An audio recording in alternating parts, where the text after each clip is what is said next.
Hello everyone. Here I am discussing one of the most important chapter of macroeconomics for plus 2, that is BOP, balance of payment. ठीक है, नाम से clear है एक ऐसा account जिसमें हम पेमेंट्स का बैलेंस करते हैं. ये किससे डील करता है? इंपोर्ट एंड एक्सपोर्ट की पेमेंट से,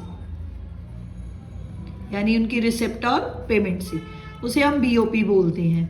अब दो टर्म्स होती हैं. अगर बीओपी को समझना है पहले हमें पता होना चाहिए बीओटी क्या होता है. Import and export of visible goods, उसको हम बीओटी बोलते हैं, बैलेंस ऑफ ट्रेड. इसमें सिर्फ विजिबल गुड्स का इंपोर्ट और एक्सपोर्ट आएगा. अब विजिबल गुड्स क्या होती हैं? वो गुड्स जिन्हें हम देख और छू सकते हैं, उन्हें हम विजिबल्स बोलेंगे. ठीक है, सिर्फ उनका ट्रेड हम बीओटी में लेते हैं. अब ये फेवरेबल कब होगी? जब एक्सपोर्ट ज़्यादा होंगे. अब अनफेवरेबल कब होगी? जब इंपोर्ट ज़्यादा होंगे. अगर एक्सपोर्ट ज़्यादा है तो फेवरेबल बैलेंस.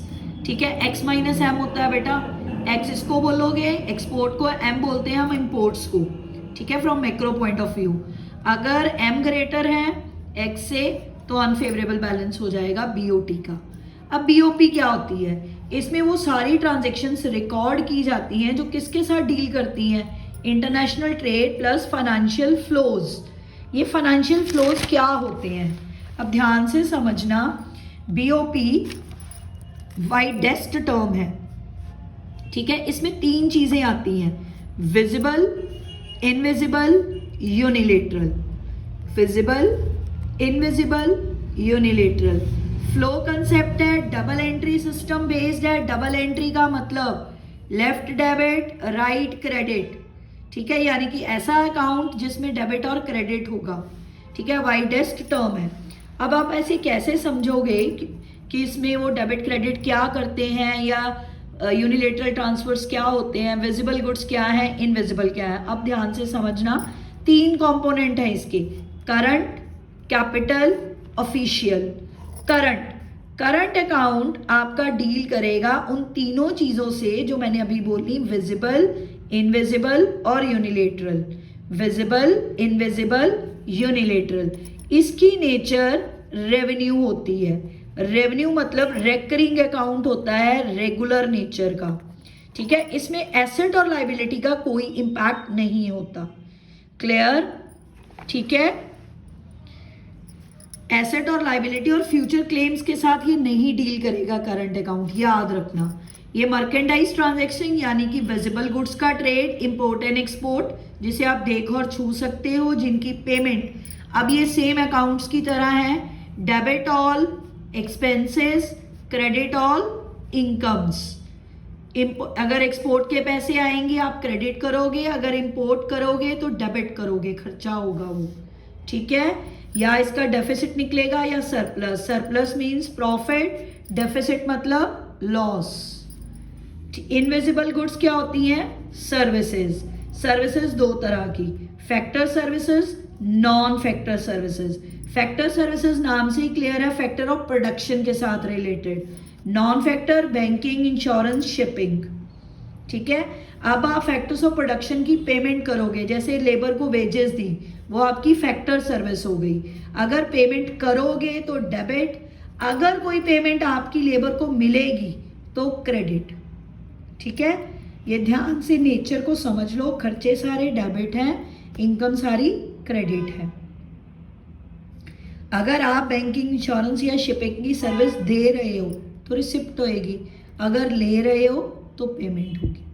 अगर वेजेस दे रहे हो तो डेबिट, अगर आपकी लेबर को वेजेस मिल रही हैं तो क्रेडिट. अब यूनिलेटरल क्या होती हैं? Transfer payments, one side transaction. इसमें गिफ्ट्स और डोनेशंस आएगी. इसके लिए भी सेम रूल रहेगा. अगर आप गिफ्ट्स और डोनेशन दे रहे हो यानी कि खर्चा कर रहे हो तो डेबिट. अगर आपको गिफ्ट्स और डोनेशन मिल रही हैं तो वो क्या होंगी? क्रेडिट. ठीक है, ध्यान से यही बोलना मैंने. अगर दे रहे हो तो डेबिट, गिफ्ट्स और डोनेशन अगर आप दे रहे हो, ठीक है, आपकी कंट्री से जा रही हैं तो डेबिट, अगर मिल रही हैं तो क्रेडिट. इन्वेस्टमेंट इनकम, ये भी आप ध्यान से देखोगे. आपको इन्वेस्टमेंट, आप फैक्टर्स ऑफ प्रोडक्शन प्रोवाइड कर रहे हो तो मिलेंगे पैसे, तो क्रेडिट. अगर आप किसी से ले रहे हो सर्विस, ठीक है, अगर इंटरेस्ट, रेंट, प्रॉफिट आप पे कर रहे हो तो डेबिट. अगर मिल रहे हैं तो क्रेडिट। क्लियर। नेक्स्ट है कैपिटल अकाउंट। कैपिटल अकाउंट में आप इनफ्लो और आउटफ्लो किसका रिकॉर्ड करोगे? कैपिटल का। किसका रिकॉर्ड करोगे? कैपिटल का। ठीक है। इसमें और क्या रिकॉर्ड करते हो? एसेट्स है, लायबिलिटीज का चेंज। अब देखो बेटा, ध्यान से समझना, बहुत कंफ्यूजन होती है कि किसी आइटम को करंट में रिकॉर्ड करना है कि कैपिटल में। आपको नेचर समझनी पड़ेगी। जो कैपिटल की नेचर है वो कैपिटल, एसेट्स और लायबिलिटी, कैपिटल अकाउंट इन तीन चीज़ों से डील करता है। आपके एसेट लायबिलिटी में जो चेंज होगा वो कैपिटल अकाउंट में जाएगा, क्योंकि ये नॉन रिकरिंग है, यानी कि इसमें कैपिटल एक्सपेंडिचर रिसिप्ट्स इंक्लूड होंगे। ठीक है ना, कैपिटल एक्सपेंडिचर और रिसिप्ट्स, कभी कभी करने वाले खर्चे। समझ गए ना आप? इसमें इनफ्लो और आउटफ्लो रिकॉर्ड करोगे, कहाँ से पैसा आ रहा है, कहाँ जा रहा है कैपिटल का, आपका एसेट कैसे चेंज हो रहा है, आपकी लायबिलिटीज कैसे चेंज हो रही है। ठीक है। अब इसके कंपोनेंट ध्यान से समझना। अगर आप borrowing and lending to and from abroad है, अगर पैसा आ रहा है, मनी लेंड कर रहे हो, दे रहे हो, तो आउटफ्लो है। तो आपका क्या हो गया वो कि कहाँ रिकॉर्ड करोगे? ध्यान से कि आप पैसा आ रहा है या जा रहा है। ठीक है। अगर आप लेंड करोगे, आउटफ्लो हो रहा है, डेबिट साइड। ठीक है। अगर आपकी लोन की पेमेंट रिसिप्ट, कुछ भी रिसिप्ट है आपकी, वापस ले रहे हो पैसा जो आपने एज अ लोन दिया था फॉरेनर्स को, ठीक, अब वो वापस मिल रहा है, तो वो आपकी इनकम हो गई, क्रेडिट। अगर आपने पैसे बोरो करे हैं, लोन उठाया है, तो पैसा आ रहा है, इनफ्लो क्रेडिट, आउटफ्लो डेबिट। अगर दे रहे हो तो डेबिट, आ रहा है तो क्रेडिट। रूल वही लगा, डेबिट पे साइड पे खर्चा पड़ गया, क्रेडिट साइड पे इनकम। ठीक है। नेक्स्ट बैंकिंग कैपिटल आती है।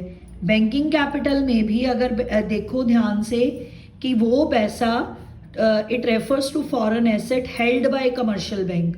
कोई भी करेंसी जो बैंक्स ने किसी भी करेंसी में इन्वेस्टमेंट कर रखी है, ठीक है, पर इसमें एनआरआई डिपॉजिट्स नहीं लेने, करेंसी लोगे आप, करेंसी लोगे या उसको ही हम करेंसी को ही बैंकिंग कैपिटल बोल देते हैं, क्योंकि उन्होंने इन्वेस्टमेंट कर रखे हैं उसमें पैसे, वो बैंक्स की क्या हो गई? कैपिटल हो गई। ठीक। अगर आप इन्वेस्टमेंट कर रहे हो तो आपका एसेट इंक्रीज हो रहा है, तो ये क्या होगा? डेबिट। क्लियर? समझ आ गई? अगर आपकी इन्वेस्टमेंट बढ़ रही है, ठीक है, तो आप क्या करोगे? डेबिट। अब एनआरआई डिपॉजिट्स आते हैं। एनआरआई डिपॉजिट्स को भी ध्यान से समझना। अगर एनआरआईज बैंक्स में पैसा जमा करवाते हैं, डिपॉजिट करवाते हैं, ठीक, फिर तो वो एनआरआई डिपॉजिट्स आप कैपिटल अकाउंट में लोगे। अगर एनआरआई यानी कि नॉन रेजिडेंट इंडियन है जो, अगर अपनी फैमिली के लिए पैसा भेज रहा है रेगुलर खर्चे के लिए, वो करंट अकाउंट में रिकॉर्ड होता है, कैपिटल में नहीं। ठीक है, याद रखना इस बात को। अगर वो लिखेगा तभी रिकॉर्ड होगा, अगर वो फैमिली को भेज रहा है तो वो करंट अकाउंट में चला जाएगा। शॉर्ट टर्म क्रेडिट भी एक कंपोनेंट होता है। शॉर्ट टर्म क्रेडिट का मतलब क्या है? अगर आप इमीडिएट पेमेंट नहीं करते इंटरनेशनल ट्रेड के लिए, थोड़ी देर आप क्रेडिट लेते हो, उसे हम बोलते हैं शॉर्ट टर्म ट्रेड क्रेडिट। जब आप इसकी पेमेंट करोगे तो आउटफ्लो हो रहा है ना, तो ये नेगेटिव यानी कि डेबिट साइड पे आएगा कैपिटल अकाउंट की। एनआरआई डिपॉजिट्स पैसे आ रहे हैं, इनफ्लो हो रहा है, एसेट इंक्रीज हो रहे हैं, डेबिट होगा। ठीक है, ऐसे सोचोगे आप कि कौन सी चीज आपकी एसेट है, कौन सी चीज आपकी लायबिलिटी है, उसके हिसाब से बैलेंस सोचना। एसेट का डेबिट बैलेंस है तो डेबिट साइड पे इंक्रीज होगा, क्रेडिट पे वो डिक्रीज होगा। अगर कोई चीज लायबिलिटी है, जैसे short term trade credit liability है, अगर ये बढ़ेगा तो आप क्रेडिट करोगे, अगर इसकी पेमेंट करोगे तो डेबिट कर दोगे। ठीक है। नेक्स्ट आती है फॉरेन इन्वेस्टमेंट। ये एक ऐसी इन्वेस्टमेंट है जिसको स्प्लिट करा है टू टर्म्स में, पोर्टफोलियो और एफडीआई।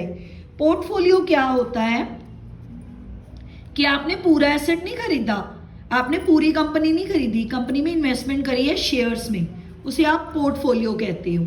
अब ये एसेट है तो डेबिट होगा अगर इंक्रीज होगी, ठीक है। अब फॉरेन डायरेक्ट एफडीआई, बाहर वाले हमारी कंट्री में आके इन्वेस्ट करते हैं, उसे हम फॉरेन डायरेक्ट इन्वेस्टमेंट बोलते हैं। अगर उन्होंने हमारी लैंड एंड बिल्डिंग को खरीदा है, जैसे पूरी लैंड एंड बिल्डिंग खरीद ली, पैसा तो आया, इनफ्लो तो हुआ ना, आप उसे क्रेडिट साइड पर रिकॉर्ड कर दोगे, ठीक है। अगर पैसा आया एफडीआई से तो क्रेडिट, अगर वापस कर रहे हो तो डेबिट। क्लियर, ठीक है। नेक्स्ट मिसलेनियस है, कुछ भी कैपिटल रिसिप्ट है, ठीक है, जैसे सेंट्रल बैंक की कोई भी रिसिप्ट है वो भी कैपिटल अकाउंट की क्रेडिट साइड पे रिकॉर्ड होगी। नेक्स्ट आता है ऑफिशियल रिजर्व अकाउंट। ये एक ऐसा रिजर्व अकाउंट है जो फॉरेन एक्सचेंज के साथ आपकी डील करेगा, जो आरबीआई अपने पास रखता है, ठीक है। जितनी भी फॉरेक्स के यानी कि फॉरेन एक्सचेंज की ट्रांजेक्शन्स होती हैं वो इसी अकाउंट के थ्रू होती हैं। इसके दो इम्पैक्ट्स हैं, ठीक है। अगर ऑफिशियल रिजर्व इंक्रीज होगा तो नेगेटिव साइन है, अगर डिक्रीज होगा तो पॉजिटिव है। क्लियर है, समझ आ गई आपको। अगर आप इंक्रीज कर रहे हो तो ये नेगेटिव इंडिकेट करेगा, अगर इसको आप डिक्रीज कर रहे हो तो ये पॉजिटिव इंडिकेट करेगा। क्यों ऐसा होगा? क्योंकि जितनी भी आपकी ट्रांजैक्शन है फॉरेन की, आरबीआई अपने लोन्स को कम कर रही है, फॉरेन पेमेंट दे रही है, ठीक है, अपनी पेमेंट्स को कम कर रही है, वो पॉजिटिव इम्पैक्ट है हमारी इकोनॉमी में, इसलिए पॉजिटिव साइन के साथ आ जाएगा। अगर लगातार इंक्रीज हो रहे हैं, ठीक है, यानी कि हम बोरो कर रहे हैं फॉरेक्स को, तो वो नेगेटिव साइन इंडिकेट करेगा कि हमारी बोरोइंग्स बढ़ रही हैं। क्लियर, अगर पेमेंट्स बढ़ रही हैं, पेमेंट कर रहे हो, पेमेंट्स कम हो रही हैं तो पॉजिटिव साइन आ जाएगा, ठीक है। अब इसकी ट्रीटमेंट होती है, कई बार इसको कैपिटल अकाउंट का पार्ट बोलते हैं, कई बार इसको नहीं बोलते। अगर ये कैपिटल अकाउंट का पार्ट होगा तो बीओपी हमेशा बैलेंस हो जाता है, ठीक है। कोई भी डिस्क्रेपेंसी या डेफिशिएंसी अराइज होती है, ये उसको बैलेंस कर देता है, ठीक है, समझ आ गई। बीओपी बैलेंस हो जाएगा अगर इसको कैपिटल अकाउंट का पार्ट बोला जाए। क्लियर हो गया। नेक्स्ट आपको बीओपी और बीओटी का डिफरेंस मेजर तो पता चल ही गया। BOT is the smallest term, इसमें सिर्फ इंपोर्ट एक्सपोर्ट विजिबल टर्म्स का होता है, इसमें विजिबल, इनविजिबल, यूनिलेटरल सारी आइटम्स आती हैं। ये प्रॉपर इसका डिफरेंस है, अच्छी तरह कर लेना, ठीक है।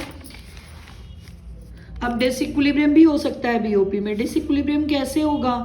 ठीक है, देखो करंट अकाउंट बैलेंस और कैपिटल अकाउंट का बैलेंस अगर जीरो के इक्वल हो जाए तो इक्विलिब्रियम कहा जाता है, ठीक है। अगर दोनों का प्लस जीरो के इक्वल हो जाए तो इसको हम इक्विलिब्रियम बोलते हैं इकोनॉमी में, ठीक। अब डिसइक्विलिब्रियम कब क्रिएट होगा? या तो सरप्लस आ जाए, एक्सपोर्ट बहुत बढ़ जाए, या डेफिसिट आ जाए, इंपोर्ट बहुत बढ़ जाए, ठीक है। तो सरप्लस बीओपी और डेफिसिट बीओपी आ जाते हैं। अगर एक्सपोर्ट बढ़ेंगे तो सरप्लस, अगर इंपोर्ट बढ़ेंगे तो डेफिसिट होगा, ठीक है। Current plus capital plus net flow of foreign exchange, decrease in official reserve, तो आपका डेफिसिट आ रहा है, ठीक। सरप्लस कब होगा? जब इंक्रीज होगा। Current plus capital plus net flow of foreign exchange. देखो अभी आपने ऑफिशियल रिजर्व पढ़ा, अब उसका नेगेटिव साइन आपको डेफिसिट देके जा रहा है, क्योंकि आप लगातार फॉरेक्स की पेमेंट कर रहे हो, ठीक है। देश में रिजर्व कम हो रहे हैं तो बीओपी इम्बैलेंस हो जाएगा, लॉस बढ़ने शुरू हो जाएंगे, क्योंकि आपकी पेमेंट्स लगातार हो रही हैं, नेट आउटफ्लो हो रहा है, ठीक। अगर लगातार इनवर्ड आ रहा है, ऑफिशियल रिजर्व आप ले रहे हो, फॉरेक्स आपकी कंट्री में लगातार आ रहा है, तो वो सरप्लस शो कर देगा बीओपी में, क्योंकि लगातार रिजर्व्स आ रही हैं, जा नहीं रहा। जब भी हम डिसइक्विलिब्रियम करते हैं तो कुछ फैक्टर्स होते हैं जो इसको इफेक्ट करते हैं, दैट्स वाई बीओपी में डिसइक्विलिब्रियम आता है। Economic, social, political. इकोनॉमिक कब होगा? इन्फ्लेशन और डिफ्लेशन के साथ रिलेट कर लो। इन्फ्लेशन बहुत ज़्यादा है, डिमांड लगातार बढ़ रही है, इंपोर्ट बहुत हो रहा है, तो इकोनॉमिक फैक्टर है जो डिसइक्विलिब्रियम क्रिएट कर देगा। अगर आपकी इकोनॉमी में लगातार पॉलिटिकल इंस्टेबिलिटी है, गवर्नमेंट कॉन्टिन्यूसली चेंज हो रही है, डिस्टर्बेंस क्रिएट कर रही है पॉलिटिकल पार्टीज, तो पॉलिटिकल फैक्टर करके भी फॉरेन एक्सचेंज रेट पे इफेक्ट पड़ेगा, पीओपी में इंपोर्ट और एक्सपोर्ट में भी इम्पैक्ट होगा। सोशल, टेस्ट प्रेफरेंसेस, फैशन है, ठीक है, डेमोन्स्ट्रेशन इफेक्ट है कि दिखा कुछ रहे हैं, भेज कुछ रहे हैं, इससे भी इंपोर्ट एक्सपोर्ट पर इम्पैक्ट होता है। ये 3 फैक्टर हैं, इकोनॉमिक, सोशल, पॉलिटिकल। इकोनॉमिक आपकी इकोनॉमी से रिलेटेड हो जाएगा, इन्फ्लेशन, डिमांड और इंपोर्ट से। सोशल, पॉलिटिक्स पार्टी से, आपकी उससे रिलेटेड हो जाएगा, टेस्ट प्रेफरेंसेस, फैशन से, पीपल से रिलेटेड हो गया, पॉलिटिकल गवर्नमेंट से रिलेटेड हो गया, ठीक है। नेक्स्ट वेरी इंपॉर्टेंट एक डिफरेंस है, ऑटोनमस एंड अकोमोडेटिंग आइटम्स होती हैं। ये वो ट्रांजैक्शन है जो हम बीओपी अकाउंट में रिकॉर्ड करते हैं, दोनों करते हैं। अकोमोडेटिंग होती हैं जो बीओपी को बैलेंस करने में हेल्प करती हैं, ऑटोनमस हमारी प्रॉफिट मोटिव होती हैं, ठीक है। अगर ये प्रॉफिट मोटिव है तो इनकी नेचर इंडिपेंडेंट है, इनकी नेचर डिपेंडेंट है। जब भी बीओपी में इम्बैलेंस होगा इनको हम डाल के उसे बैलेंस कर लेते हैं, जस्ट लाइक सस्पेंस अकाउंट, ठीक। इसमें गुड्स एंड सर्विसेज का ट्रेड होता है, इसमें कोई मूवमेंट नहीं होती, याद रखना, सिर्फ ट्रांजेक्शन्स रिकॉर्ड होती हैं। इन्हें अबव द लाइन बोला जाता है, इन्हें बिलो द लाइन बोला जाता है। इंडिपेंडेंट है, that's why these are above the line, ये डिपेंडेंट है इसलिए ये बिलो द लाइन बोली जाती हैं। याद रखना, ऑटोनमस कौन सी होती है, प्रॉफिट मैक्सिमाइजेशन, ये बीओपी का बैलेंस करने में काम आती है। इसमें कुछ भी ट्रेडिंग नहीं होती, इसमें ट्रेडिंग होती है। क्लियर। नेक्स्ट है स्ट्रक्चर। बीओपी को हम कैसे बनाते हैं, बीओपी में हम डबल एंट्री सिस्टम का इफेक्ट रखते हैं, जैसे हम अकाउंट्स में करते हैं। क्रेडिट साइड में सारा इनफ्लो रखेंगे, ठीक है, लाइक एक्सपोर्ट, ग्रांट्स, बोरविंग, जो भी रिसिप्ट्स हैं वो क्रेडिट साइड में, जो भी आउटफ्लो है वो डेबिट साइड में। अब 2 सेंसेस में है, अगर आप इसको अकाउंटिंग सेंस में बनाओगे तो BOP always like trial balance बन जाएगा, ठीक है। डबल एंट्री सिस्टम किसकी जैसे हो जाएगा, trial balance, debit credit 2 sides हो जाएंगी। अगर इसको आप इकोनॉमिक सेंस में बनाओगे कभी भी इक्वल नहीं होता, 3 तरह का होता है, बैलेंस, सरप्लस या डेफिसिट।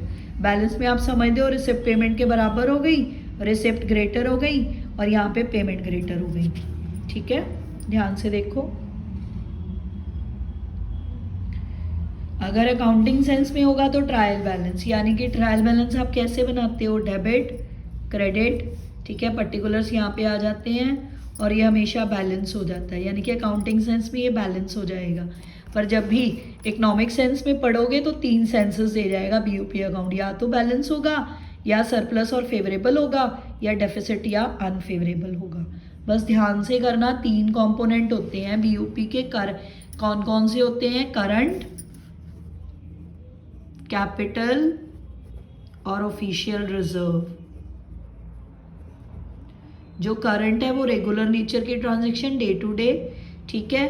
कैपिटल कभी कभार होने वाला, ऑफिशियल रिजर्व फॉरेन एक्सचेंज के साथ। बस इसमें ऑपोजिट है, अगर इनफ्लो हो रहा है तो ये पॉजिटिव साइन दे जाएगा, अगर आउटफ्लो हो रहा है यानी कि पेमेंट ज़्यादा कर रहे हो तो ये नेगेटिव साइन दे जाएगा।